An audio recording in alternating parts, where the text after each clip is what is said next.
Sa banal na aklat ng Ethiopian, 81 ang libro sa kanilang Biblia. 73 naman ang nasa aklat ng mga Katoliko.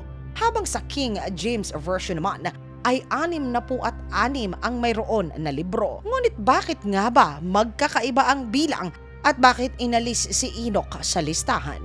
Mga katinagalog ko, ito na po ang part 2 sa kwento nating ito. Sana po ay maipaliwanag ko ng maayos sa inyo.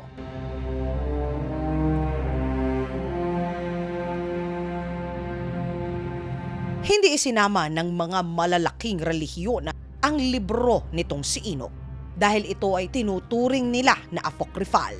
Sa madaling salita, ito ay tinuturing na peke. Samantalang ang iba naman ay tinuturing ang libro na ito bilang krimen laban sa Diyos na lumikha. Ito ay dahil kung babasahin at susuriing mabuti, tila ba itong si Enoch ay ang unang dokumentadong tao na nakahalubilo ng mga nilikha na hindi taga dito sa ating mundo. Isang gabi sa nayon nitong si Enoch, narinig ang isang kakaibang tinig. Hindi ito yung tipong normal na tunog lamang. Ang tunog na ito ay nararamdaman ng katawan. Kaya naman nagsilabasan ang mga tagabayan mula sa loob ng kani-kanila ng mga tahanan. Doon nakakita sila ng mga liwanag. Ito ay nasa taas ng kapunuan. Dahan-dahan ang pagbaba ng liwanag, nahintakutan ang mga taga-nayon. Ngunit may tinig na nagsabi kay Enoch na huwag siya na matakot. Dahan-dahan ay umangat itong si Enoch sa kalangitan. Kasama nito ay ang nilalang na nagpakilala bilang si Uriel. Kung nabasa ang Biblia, halintulad din ito sa nangyari sa propeta na si Elijah. Pisikal na kinuha ito sa kalupaan paakyat sa kalangitan na gamit ang nag-aapoy na karawahe. Ngunit ayon sa mga nag-aaral sa kwentong ito, madali sa isang tao na nabuhay 1,000 taon na ang nakararaan na isalarawan ang isang rocket o kahit pa ang isang spaceship bilang isang nag-aapoy na karawahe. Sa paniniwala ng panahon ni Abraham na ang mga kaluluwa ng mga taong karapat-dapat ay napupunta sa langit matapos na ito ay pumanaw sa kung papaanong paraan ay walang tiyak pa na nakaalam. Hihiwalay ang kaluluwa sa katawan. Ngunit iba ang nangyari naman sa kwento nitong si Enoch. Kahit pa nga sa kwento nitong si Elijah, literal na buhay sila na kinuha paakyat sa tinatawag nila na kalangitan. Itong si Enoch naman ay literal na sinulat ang mga kanyang karanasan. Ito ay sa utos sa kanya ng poong may likha. Ayon sa kanyang libro, nakikita nito ang bundok sa kanyang paanan. Natatanaw niya ang lahat ng ilog sa planeta. Nakikita nito ang kalupaan. Tila ba ito ay kaligtasan sa kanyang mga mata. Ngunit iba naman ang maaaring interpretasyon para sa nag-aaral ng libro nitong si Enoch. Ayon sa kanila na ang isinasalarawan ni Enoch ay maaaring isang teknolohiya. Kasama siya sa isang sasakyang pangkalawakan habang ito naman ay kanyang nasisilayan. Sa pagdating ni Enoch sa kalangitan, pinakitaan siya ng maraming mga pintuan. Tinatawag niya ito na ang 12 tarangkahan o ang 12 gates. Bawat isa sa 12 pintuan ay mayroong gamit at pangalan o katawagan. Sa pintuang ito nakikita niya ang mga tila ba kakaibang mga nilalang sa kanyang paningin na dire-diretso pa rin. Tinatawag niya ang mga nilalang na ito bilang ang mga anghel at arkanghel. Ayon sa sulat nito sa libro na tulad ni Uriel, ito ay naglalabas din ng kakaiba at malakas na liwanag. Saka dinala nito si Enoch sa kalawakan. Nakita nito ang iba't ibang mga galaksi. Sinabi sa kanya ang kinalalagyan natin ng mga tao sa kalawakan o sa universe. Itinuro din kay Enoch ang kabuuan ng solar system. Kasama sa ipinaliwanag sa kanya ay ang haba ng taon sa Earth ay mayroong 364 na araw. Ipinakita at ipinaliwanag din sa kanya ang mga konstelasyon, kung papaanong ito ay umiikot sa kalangitan, kung papaanong ang Earth ay umiikot sa haring araw. Ang nakagigimbal sa kasulatan ni Enoch, mga katinagalog, ay ilang libong taon pa po bago po nalaman nating mga modernong tao ang lahat ng sinasabi sa librong ito. Kasama sa nakapagtataka sa sinasabi nitong si Enoch ay ang bubong ng kalangitan. Kung iisipin, bakit may bubong ang kalangitan? Tinawag ito ni Enoch na ang malawak at mataas na bubungan ng kalangitan. Kasama sa isinulat nito ay dinala siya sunod nitong si Uriel sa isang silid na punong-puno ng halaman na ngayon lamang niya nakita at nasilayan. Tinawag niya ito na ang imbakan ng kalikasan. Dire-diretso ang pag-ikot nila Uriel sa kalangitan. Dito ay pinakita sa kanya ang isang malaking aklat. Tinawag ito ni Enoch na ang Book of Life o ang libro ng buhay. Ayon sa kanya na sa librong ito nakasulat ang lahat ng gawa ng bawat isa sa sangkatauhan. Mayroong silid ito na napuntahan. Ayon sa kanya na ang silid na ito ay para sa mga masasama. Dito nakikita niya na dahan-dahan na pinarurusahan ang mga makasalanan. Ngunit ayon sa mga nag-iinterpreta sa kasulatang ito, nasilayan ni Enoch ang pag-eeksperimento sa mga sinaunang mga tao. Sa wakas ayon kay Enoch na napasok nito ang silid kung saan ang trono ng amang lumikha ay matatagpuan.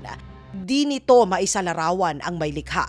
Hindi nito matingnan ang kanyang muka. Ngunit ipinaliwanag nito sa kanya ang tungkol sa mga anghel, ang iba't ibang dimensyon. Ipinakita sa kanya ang mga pangitain ng nakaraan, ngayon at maging sa hinaharap. Ngayon lubusan na naintindihan ni Enoch kung bakit siya kinuha ng Diyos Ama. Siya pala ay nagsisilbi bilang isang saksi. Saksi kung ano ang langit. Kailangan niya na maisulat ng maayos ang nakikita niyang langit upang maipasa ito sa susunod pa na mga henerasyon, upang maintindihan nating mga tao kung saan tayo ay pupunta matapos ang naging buhay natin sa earth. Ayon sa Diyos Ama na kaharap niya, nais nitong magbigay si Enoch ng mensahe sa mga anghel na noon ay nasa kalupaan. Ang mensaheng ito ay talaga namang masama na balita. Una nang nagsugo ang Diyos ng 200 mga anghel sa lupa upang obserbahan nila at alalayan ang bagong sangkatauhan. Tinawag sila na ang mga tagapagmasid. Isinalarawan ang mga anghel bilang mga walang kasarian na mga nilalang. Ngunit sa libro ni Enoch, ang mga anghel ay mayroong pisikal na mga katawan. Sila ay isinalarawan bilang matatangkad na mga nilalang. Ang iba ay may pakpak. Sila ay naglalabas ng matinding mga liwanag. Kaya naman mahirap na sila ay direkta na tingnan. Ang mga tagapagmasid ang nagturo sa sangkatauhan kung papaanong magtanim, kung papaanong gumawa ng mga palayok at banga. Tinuruan din nila ang mga tao tungkol sa mga gamot at medisina. Ito ay kung papaanong makapagpapagaling ng may mga sakit. Sila din ang gumabay sa mga tao tungkol sa pagtuklas ng astronomya at maging ang mga bagay-bagay sa kalawakan. Isang tabletang bato ang nahukay mula sa sinaunang mga Sumerian. Sa talang ito nakasaad na 300 ang mga nilalang mula sa kaharian ng kalangitan na isinugo sa kalupaan. Tinatawag sila na ang mga tagapagmasid. Sila ay tumulong sa sangkatauhan na matuklasan ang kaparaanan.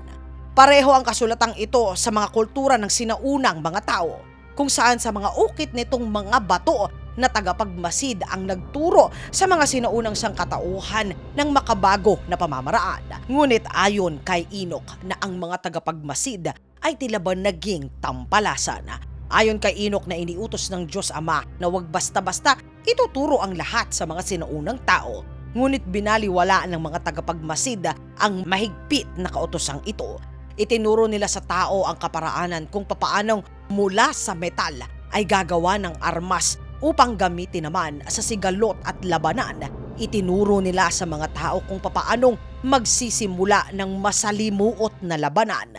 Itinuro nila sa kababaihan ang kaparaanan ng mahika at pangkukulam na kalaunan ay tinawag nila na ang karunungang itim. Nilabag nila ang pinakamahigpit na kautusan. Binago nila ang kinabukasan nating sangkatauhan. Dahil sa karunungan na ibinahagi nila, nagsimula na maging tampalasan ang buong sangkatauhan. Ayon kay Enoch na imbis na maging tagapagmasid lamang, nakipagniig ang mga ito sa mga kababaihan sa kalupaan. Sa Enoch chapter 6 verse 1 at 2, ito ang kanya na sinabi. At ito ay nangyari na nang ang mga anak ng tao ay dumami na sa mga araw na iyon, ay ipinanganak sa kanila ang mga magaganda at magagandang anak na babae. At ang mga anghel, ang mga anak ng langit, ay nakakita at nagnasa sa kanila. At nagsabi sa isa't isa, "Halika, pumili tayo ng mga asawa mula sa anak ng mga tao at tayo'y magkaanak." Nakasaad din ito sa kasulatan ng mga sinauna ng mga Sumerian. Ito ay tinutukoy nila na ang pag-eeksperimento ng mga Anunnaki sa mga anak ng kalangitan o kalawakan at ang mga tao dito sa ating sa kalupaan. Dito na po isinilang ang bagong lahi na nakasaad sa Biblia. Sila ay ang mga tinawag na mga Nephilim. Mga katinagalog ko, sunod-sunod po ang segment na ito. Nasa comment section sa ilalim ang part 1 at part 3 ng kwentong ito.